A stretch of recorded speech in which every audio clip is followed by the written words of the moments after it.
Good morning बच्चों, मैं सुषमा त्रिपाठी आपका अपने चैनल पर स्वागत करती हूँ। आज मैं आप लोगों के सामने फणीश्वर नाथ रेणु की एक कहानी लेकर आई हूँ जिसका शीर्षक है ठेस। तो चलो कहानी शुरू करते हैं। खेती बाड़ी के समय गांव के किसान सिरचन की गिनती नहीं करते। लोग उसको बेकार ही नहीं बेगार समझते हैं। इसलिए खेत खलिहान की मजदूरी के लिए कोई नहीं बुलाने जाता है सिरचन को। क्या होगा उसको बुलाकर? दूसरे मजदूर खेत पहुंचकर 1/3 काम कर चुकेंगे, तब कहीं सिरचन राय हाथ में खुरपी डुलाता हुआ दिखाई पड़ेगा, पगडंडी पर तौल तौल कर पांव रखता हुआ धीरे धीरे। मुफ्त में मजदूरी देनी हो तो और बात है। आज सिरचन को मुफ्तखोर, कामचोर या चटोर कह ले कोई। एक समय था जबकि उसकी मड़ैया के पास बड़े बड़े बाबू लोगों की सवारियां बंधी रहती थी। उसे लोग पूछते ही नहीं थे, उसकी खुशामद भी करते थे। अरे सिरचन भाई, अब तो तुम्हारे हाथ में ही यह कारीगरी रह गई है सारे इलाके में। एक दिन भी समय निकाल कर चलो। कल बड़े भैया की चिट्ठी आई है शहर से। सिरचन से एक जोड़ा चिक बनवा कर भेज दो। मुझे याद है मेरी माँ जब कभी सिरचन को बुलाने के लिए कहती, मैं पहले ही पूछ लेता, भोग क्या क्या लगेगा। माँ हंसकर कहती, जा जा, मेरे काम में पूजा भोग की बात नहीं उठाता कभी। ब्राह्मण टोली के पंचानंद चौधरी के छोटे लड़के को एक बार मेरे सामने ही बेपानी कर दिया था सिरचन ने। तुम्हारी भाभी नाखून से खाट कर तरकारी परोसती है और इमली का रस साल कर कढ़ी तो हम कहार कुम्हारों की घरवाली बनाती है। तुम्हारी भाभी ने कहाँ से बनाई? इसलिए सिरचन को बुलाने से पहले मैं माँ को पूछ लेता। सिरचन को देखते ही माँ हुलस कर कहती, आओ सिरचन, आज नेनू मत रही थी तो तुम्हारी याद आई। घी की डाढ़ी के साथ चूड़ा तुमको बहुत पसंद है ना? और बड़ी बेटी ने ससुराल से संवाद भेजा है, उसकी ननन रूठी हुई है मोती के शीतल पार्टी के लिए। सिरचन अपनी पनियाई जीभ को संभाल कर हंसता, घी की सुगंध सूंघ कर आ रहा हूँ काकी, नहीं तो इस शादी ब्याह के मौसम में दम मारने की भी छुट्टी कहाँ मिलती है। सिरचन जाति का कारीगर है। मैंने घंटों बैठकर उसके काम करने के ढंग को देखा है। एक एक मोती और पटेर को हाथ में लेकर बड़े जाता से उसकी कुच्ची बनाता, फिर कुच्चियों को रंगने से लेकर सुतली सुलझाने में पूरा दिन समाप्त। काम करते समय उसकी तन्मयता में जरा भी बांधा पड़ी कि गेहूं सांप की तरह फुफकार उठता, फिर किसी दूसरे से करवा लीजिए काम। सिरचन मुंह जोर है, काम चोर नहीं। बिना मजदूरी के पेट भर भात पर काम करने वाला कारीगर। दूध में कोई मिठाई न मिले तो कोई बात नहीं, किंतु बाद में जरा भी झाल वह नहीं बर्दाश्त कर सकता। सिरचन को लोग चटोर भी समझते हैं। तली बघारी हुई तरकारी, दही की कढ़ी, मलाई वाला दूध, इन सब का प्रबंध पहले कर लो, तब सिरचन को बुलाओ, धूम हिलाता हुआ हाजिर हो जाएगा। खाने पीने में चिकनाई की कमी हुई कि काम की सारी चिकनाई खत्म। काम अधूरा रख कर उठ खड़ा होगा, आज तो अब अधकपाली दर्द से माथा टनटना रहा है, थोड़ा सा रह गया है, किसी दिन आकर पूरा कर दूंगा। किसी दिन माने कभी नहीं। मोती घास और पटेर की रंगीन शीतल पाटी, बांस की तीलियों की झिलमिलाती चिक, सतरंगी डोर के मोढ़े, भूसी चुन्नी रखने के लिए मूंज की रस्सी के बड़े बड़े जाले, हलवाओं के लिए ताल के सूखे पत्तों की छतरी, टोपी तथा इसी तरह के बहुत से काम हैं जिन्हें सिरचन के सिवा गांव में और कोई नहीं जानता। यह दूसरी बात है कि अब गांव में ऐसे कामों को बेकाम का काम समझते हैं लोग। बेकाम का काम जिसकी मजदूरी में अनाज या पैसे देने की कोई ज़रूरत नहीं। पेट भर खिला दो, काम पूरा होने के बाद एक आध पुराना धुराना कपड़ा देकर विदा करो। वह कुछ भी नहीं बोलेगा, कुछ भी नहीं बोलेगा। ऐसी बात नहीं, सिरचन को बुलाने वाले जानते हैं सिरचन बात करने में भी कारीगर है। महाजन टोले के भज्जू महाजन की बेटी सिरचन की बात सुनकर तिलमिला उठी थी। ठहरो, मैं माँ से जाकर कहती हूँ। इतनी बड़ी बात? बड़ी बात ही है बिटिया, बड़े लोगों की बस बात ही बड़ी होती है, नहीं तो दो दो पटेर की पट्टियों का काम सिर्फ खेसारी का सत्तू खिलाकर कोई करवाए भला? यह तुम्हारी माँ ही कर सकती है बबुनी, सिरचन ने मुस्कुराकर जवाब दिया था। उस बार मेरी सबसे छोटी बहन की विदाई होने वाली थी।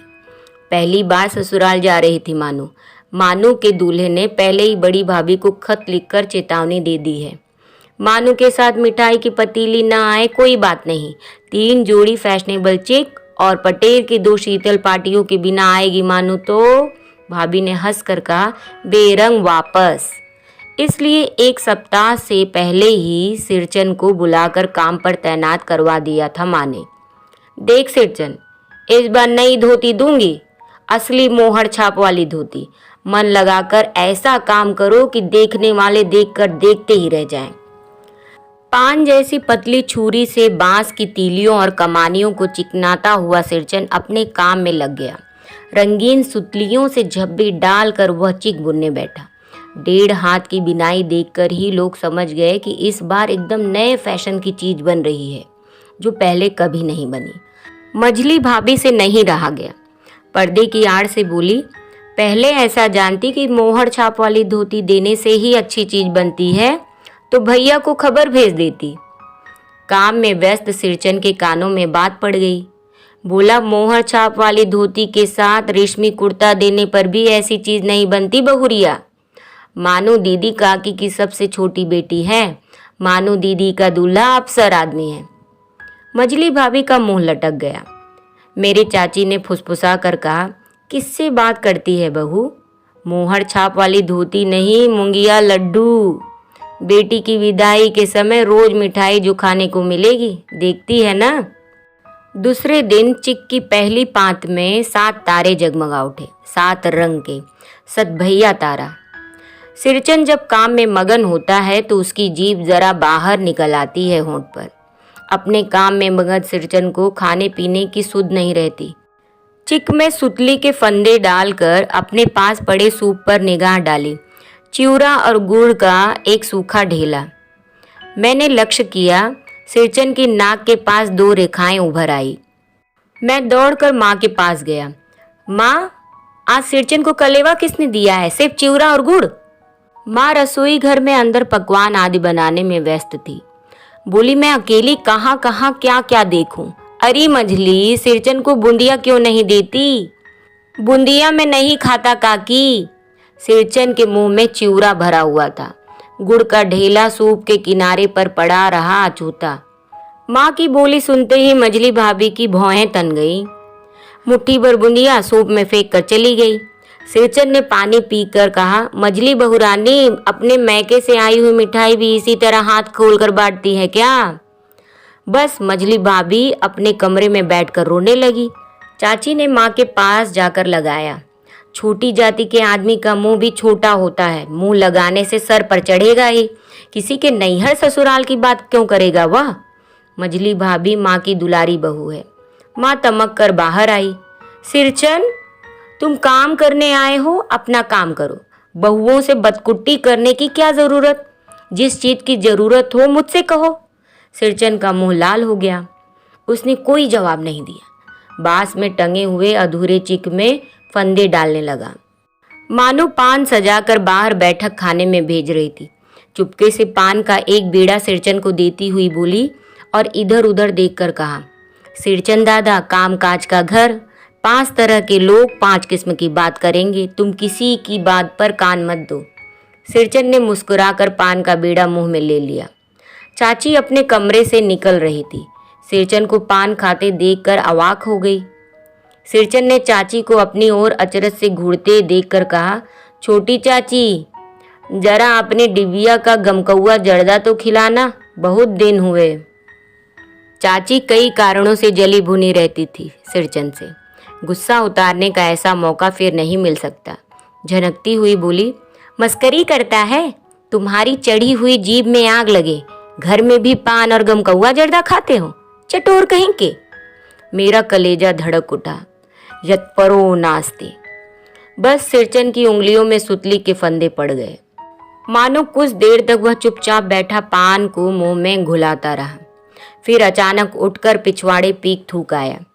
अपनी छुरी, हंसिया वगैरह समेट संभाल कर झोले में रखे। टंगी हुई अधूरी चिक पर एक निगाह डाली और हनहनाता हुआ आंगन के बाहर निकल गया।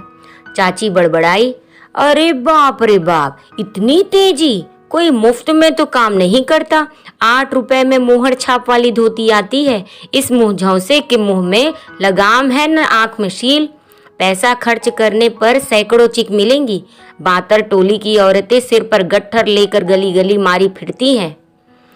मानू कुछ नहीं बोली, चुपचाप अधूरी चिक को देखती रही। सातों तारे मंद पड़ गए। माँ बोली, जाने दे बेटी जी, छोटा मत कर मानू, मेले से खरीद कर भेज दूंगी। मानू को याद आया, विवाह में सिरचन के हाथ की शीतल पाटी दी थी माँ ने। ससुराल वालों ने न जाने कितनी बार खोल कर दिखलाया था पटना और कलकत्ता के मेहमानों को। वह उठकर बड़ी भाभी के कमरे में चली गई। मैं सिरचन को मनाने गया, देखा एक फटी शीतल पाटी पर लेटकर वह कुछ सोच रहा है। मुझे देखते ही बोला, बबुआ जी अब नहीं, कान पकड़ता हूँ अब नहीं। मोहर छाप वाली धोती लेकर क्या करूँगा, कौन पहनेगा? ससुरी खुद मरी, बेटे बेटियों को ले गई अपने साथ। बबुआ जी मेरी घरवाली जिंदा रहती तो मैं ऐसी दुर्दशा भोगता। यह शीतल पाटी उसी की बुनी हुई है। इस शीतल पाटी को छू कर कहता हूँ अब यह काम नहीं करूँगा। गांव भर में तुम्हारी हवेली में मेरी कदर होती थी, अब क्या? मैं चुपचाप वापस लौट आया। समझ गया कलाकार के दिल में ठेस लगी है, वह अब नहीं आ सकता। बड़ी भाभी अधूरी चिक में रंगीन छींट की झालर लगाने लगी। यह भी बेजा नहीं दिखलाई पड़ता, क्यों मानो? मानो कुछ नहीं बोली, बेचारी। किंतु मैं चुप नहीं रह सका। चाची और मजली भाभी की नजर न लग जाए इसमें भी। मानो को ससुराल पहुंचाने मैं ही जा रहा था। स्टेशन पर सामान मिलाते समय देखा मानो बड़े जतन से अधूरे चिक को मोड़ कर लिए जा रही थी अपने साथ। मन ही मन सिरचन पर गुस्सा हो आया। चाची के सुर में सुर मिलाकर कोसने को जी हुआ, कामचोर चटोर। गाड़ी आई, सामान चढ़ाकर मैं दरवाजा बंद कर रहा था कि प्लेटफॉर्म पर दौड़ते हुए सिरचन पर नजर पड़ी। बबुआ जी, उसने दरवाजे के पास आकर पुकारा। क्या है? मैंने खिड़की से गर्दन निकालकर झिड़की की स्वर में कहा। सिरचन ने पीठ पर लादे हुए बोझ को उतार कर मेरी ओर देखा। दौड़ता आया हूँ, दरवाजा खोलिए। मानो दीदी कहाँ है, एक बार देखूं? मैंने दरवाज़ा खोल दिया। सिरचन दादा, मानो इतना ही बोल सकी। खिड़की के पास खड़े होकर सिरचन ने हकलाते हुए कहा, यह मेरी ओर से है, सब चीज़ है दीदी, शीतल पाटी, चीक और एक जोड़ी आसनी कुश की। गाड़ी चल पड़ी। मानो मोहर छाप वाली धोती का दाम निकाल कर देने लगी। सिरचन ने जीभ को दांत से काटकर दोनों हाथ जोड़ दिए। मानो फूट फूट कर रो रही थी। मैं बंडल को खोल कर देखने लगा। ऐसी कारीगरी, ऐसी बारीकी, रंगीन सुतलियों के फंदों का ऐसा काम पहली बार देख रहा था। बच्चों, यहाँ पर यह कहानी खत्म होती है। आपको ये कहानी कैसी लगी? कमेंट करके ज़रूर बताएं, ताकि मैं और कहानियाँ आपके लिए लेकर आऊँ और इसी तरह सुनाते रहूँ। धन्यवाद।